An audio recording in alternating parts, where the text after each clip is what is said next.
Episode की starting में हम देखते हैं एक आदमी को जो कहीं से घर वापस आता है। वो घर में अपनी मॉम के साथ रहता था। यहाँ हम एक एविल स्पिरिट को देखते हैं जो उसके साथ यहाँ तक आ गई थी। वो आदमी बहुत घबराया हुआ था। तभी उसकी मॉम दरवाजा नॉक करती है। वो थोड़ा घबराता है लेकिन दरवाजा खोलता है, लेकिन देखते ही वो शॉक रह जाता है क्योंकि दरवाजे पर उसकी मॉम नहीं थी बल्कि एक एविल स्पिरिट थी जिसकी शक्ल बिल्कुल उस आदमी जैसी थी, जो उससे बोलती है कि तुमने दूसरे वर्ल्ड का दरवाजा खोल दिया। कुछ देर बाद उस आदमी की रियल मॉम वहाँ आती है और वो देखती है कि उस आदमी ने सुसाइड कर ली है और वो बहुत रोती है। अब हम ड्रामा के मेन कैरेक्टर को देखते हैं जिसका नाम सान्योंग था, जो कि एक डिलीवरी पर्सन का काम कर रही थी। यहाँ उसे पता चलता है कि उसका बहुत बड़ा नुकसान हो गया है, उसके साथ फ्रॉड हो गया है, इसलिए अब वो सुसाइड करने को सोचती है। यहाँ हम एक प्रोफेसर को देखते हैं। दोनों की बातों से पता चलता है कि वो मिथोलॉजी का प्रोफेसर था। बात के बीच में वो नोटिस करता है कि बहुत सारे एविल स्पिरिट किसी की तरफ जा रहे थे। वो दौड़ता हुआ ऊपर जाता है और देखता है कि सारे स्पिरिट एक आदमी के पास जाते हैं और वो आदमी ब्रिज से कूद जाता है। इधर सान्योंग को थोड़ा अजीब सा फील होता है। वो कुछ समझती इससे पहले उसकी मॉम का मैसेज आता है कि जिन लोगों ने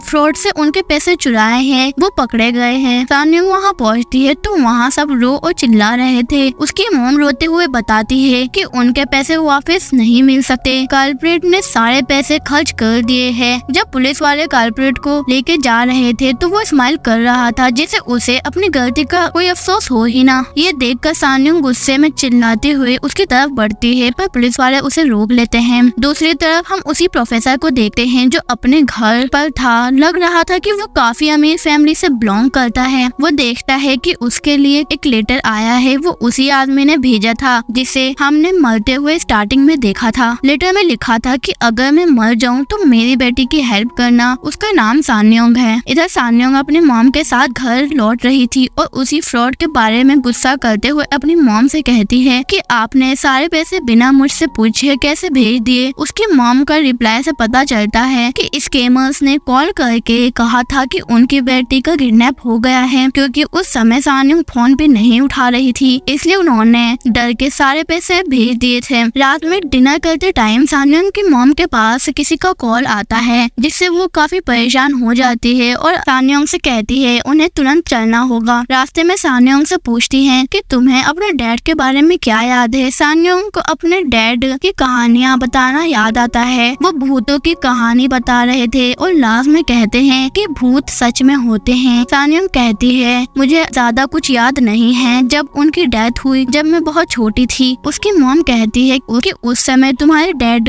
की डेथ नहीं हुई थी, जब तुम 5 साल की थी तब हमारा डिवोर्स हो गया था। सान्योंग बहुत हैरान होती है क्योंकि उसकी मॉम ने उसे बताया था कि उसके डैड की डेथ एक एक्सीडेंट में हुई है। उसकी मॉम कहती है कि मैंने ऐसा इसलिए कहा था क्योंकि तुम उनके बारे में पूछती रहती थी। मेरा उस आदमी से मिलने का कोई प्लान नहीं था इसलिए मैंने झूठ बोल दिया। अभी मैं इसलिए बता रही हूँ क्योंकि वो अब सच में मर चुके हैं और तुम उनकी बेटी हो तो तुम्हें एक लास्ट बार उन्हें गुड बाय बोलना चाहिए। फिर सान्योंग अपने डैड के घर पहुँचती है। यहाँ पर वो अपनी दादी से भी मिलती है। सान्योंग की मॉम तो तुरंत ही वहाँ से निकलना चाहती थी पर उसकी दादी कहती है कि सान्योंग से उन्हें कुछ बात करनी है। सान्योंग अपनी दादी से पूछती है कि उसके डैड क्या काम करते थे तो वो बताती है कि वो मिथोलॉजी के प्रोफेसर थे। वो सान्योंग को एक बॉक्स देती है जो उसके डैड उसके लिए छोड़ गए थे। सान्योंग बॉक्स खोलती है तो उसमें अजीब सी चीज थी। वो जैसे ही उसे छूती है उसे कुछ दिखता है और एक आवाज सुनाई देती है, उसने ले लिया। सान्योंग को अजीब लगता है तो वो उस फीलिंग को इग्नोर कर देती है। बाहर उसकी मॉम देखती है कि उसे कोई बॉक्स मिला है तो वो डर जाती है और बॉक्स वहीं पर फेंक देती है और कहती है इस घर की कोई भी चीज छूना मत। सान्योंग अपनी मॉम पर गुस्सा भी होती है पर वो बॉक्स वहीं छोड़ देती है। घर से बाहर निकलने पर उसे वही प्रोफेसर मिलता है जिसे हमने पहले देखा था। वो पूछता है कि तुम सान्योंग हो ना। सान्योंग कंफ्यूज होकर कहती है हाँ। तभी वो प्रोफेसर उसकी शैडो परछाई नोटिस करता है जो बहुत अजीब सी थी। वो कुछ बोल ही नहीं पाता। फिर वह घर आके वो एक रूम खोलता है जिसमें उसने सान्योंग के डैड से रिलेटेड बहुत सारी इंफॉर्मेशन कलेक्ट कर रखी थी। यहाँ सान्योंग अपनी मॉम से पूछती है कि उन दोनों का आखिर डाइवोर्स क्यों हुआ था। उसकी मॉम बताने से मना कर देती है। फिर हम अगले दिन का सीन देखते हैं। सान्योंग उसी स्कैमर के बारे में न्यूज देखते हुए चेयर पर सो गई थी। साइड में में रखे हुए मिरर में हम देखते हैं कि चेयर से उठ के सानयोंग खड़ी होती है, पर वो सानयोंग नहीं थी क्योंकि सानयोंग तो मिरर से बाहर सो रही थी। फिर हम उसी स्कैमर को देखते हैं जिसने सानयोंग का पैसा खाया था। वो बेल पर बाहर निकला हुआ था और फोन पर किसी से बात कर रहा था। उसकी बात से लग रहा था कि वो भागने की तैयारी में था। अचानक से उसे फोन में से अजीब सी आवाज आने लगती है जो दरवाजा खोलने को बोलती है। वो फोन कट करके अपना सामान लेके जाने के लिए दरवाजा खोलता है तो बाहर कोई खड़ा था और एक लड़की की आवाज आती है, तुमने दरवाजा खोल दिया, और उसको अपनी तरफ खींचता है। इधर सानयोंग की नींद खुलती है। वो देखती है कि उसके कंप्यूटर का स्क्रीन टूटा था। उसे लेट हो रहा था तो वो इतना ध्यान नहीं देती। सानयोंग रास्ते में फोन में देखती है कि उसी प्रोफेसर का बहुत सारा टेक्स्ट आया था। उसे पता नहीं था कि ये कौन है। उसे लगता है कि कोई नया तरह का स्कैमर होगा। सानयोंग पार्ट टाइम फूड डिलीवर भी करती थी। वो एक कंस्ट्रक्शन साइट पर डिलीवरी करने पहुंचती है तो वहाँ पर वो प्रोफेसर भी आता है। उसे बुलाया गया था किसी पत्थर को चेक करने। वो सानयोंग से कहता है कि तुमने मेरे मैसेज का रिप्लाई नहीं किया, मुझे तुमसे जरूरी बात करनी थी। वो फिर सानयोंग को बताता है कि वो मिथोलॉजी का प्रोफेसर है और उनका नाम योम ये सांग है। सानयोंग पूछती है कि तुम मेरे डैड को जानते थे क्या? तो प्रोफेसर बोलता है नहीं। फिर वो सानयोंग की परछाई देखकर कहता है कि ये बड़ा लग रहा है। सानयोंग को कंफ्यूज देखकर कहता है एक एविल स्पिरिट ने तुम्हें पकड़ रखा है। तुम्हारे आसपास के लोग जिन्हें तुम पसंद नहीं करती वो धीरे धीरे मरने लगेंगे क्योंकि एविल स्पिरिट इंसानों की विश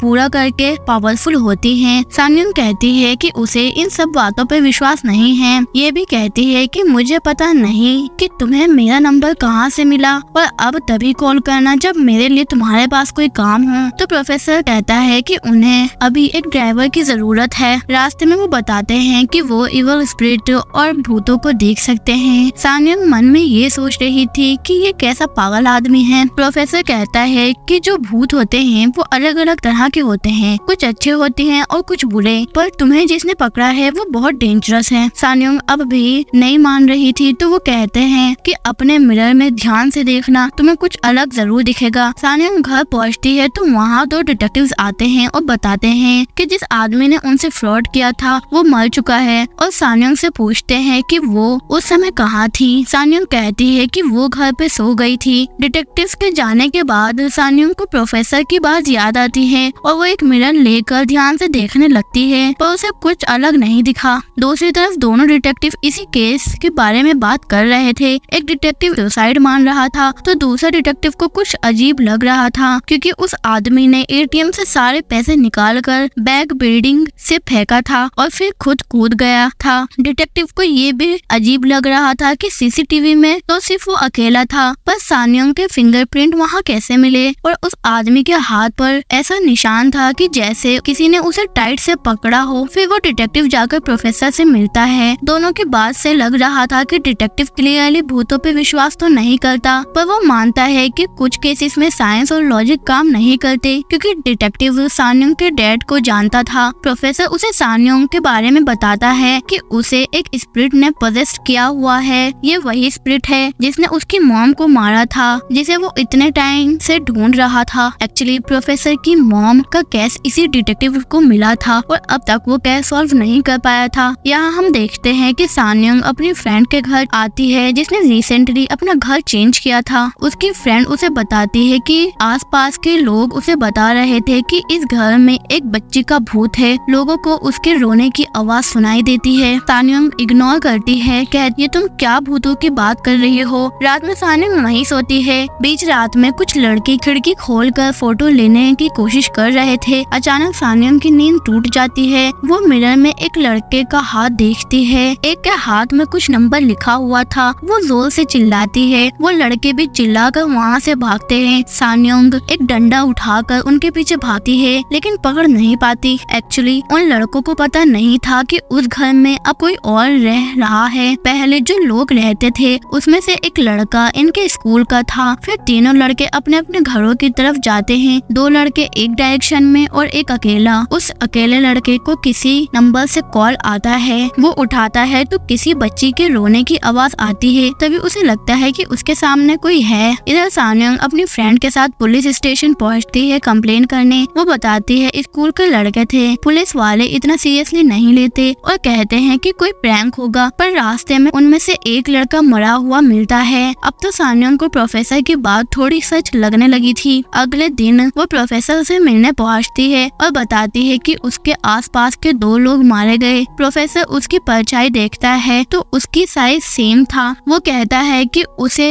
मरे हुए लड़के की फोटो देखनी है। फोटो देखने वो उसके फ्यूनरल में पहुंचता है। फोटो देखकर प्रोफेसर को उस लड़के के चेहरे पे कुछ निशान दिखता है जो कि फोटो में नहीं था। वो समझ जाता है कि इसे भी किसी ने भूत ने ही मारा है, पर वो सान्योंग को बताता है कि ये कोई दूसरा भूत है। इस लड़के की जान उसकी वजह से नहीं गई। ये लोग बात कर ही रहे थे कि वहाँ उस लड़के के दोनों दोस्त आते हैं। वो लोग सान्योंग को देखकर भागने लगते हैं तो वो इनका पीछा करती है और इस बार इन्हें पकड़ लेती है और उनके यूनिफॉर्म में से उनका नाम और स्कूल का नाम देख लेती है। फिर पूछती है कि एक और लड़का कहाँ है। दोनों लड़के हैरानी से बोलते हैं और कोई तो नहीं था। सान्योंग कहती है कि तुम लोग 4 थे, एक के हाथ में 4237 लिखा था। ये सुनकर दोनों लड़के डर जाते हैं और वहाँ से भागने लगते हैं। प्रोफेसर सान्योंग को बताता है कि उन लड़कों के पीछे भी कोई भूत पड़ा था और कहता है कि अब वो संभाल लेगा और उसे घर जाना चाहिए।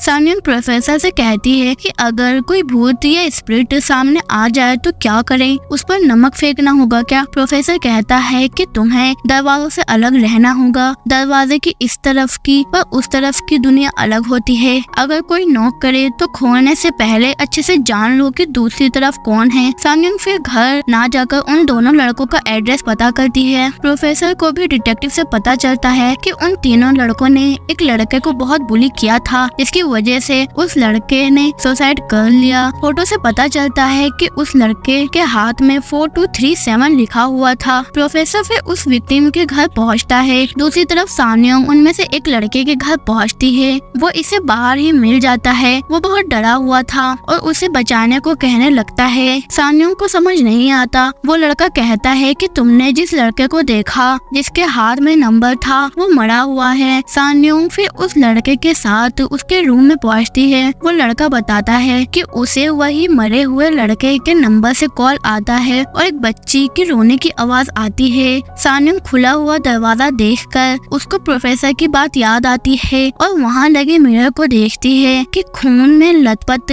वो मरा हुआ लड़का ह्युनवू दरवाजे पे खड़ा है। दूसरी तरफ प्रोफेसर ह्युनवू के घर पहुँचते हैं। वहाँ कोई नहीं था और पिन डालने वाला लॉक लगा हुआ था। वो कुछ सोचकर पिन डालते हैं 4237 तो दरवाजा खुल जाता है और यहीं पर एपिसोड 1 खत्म होता है। तो मिलते हैं न्यू वीडियो में। बाय।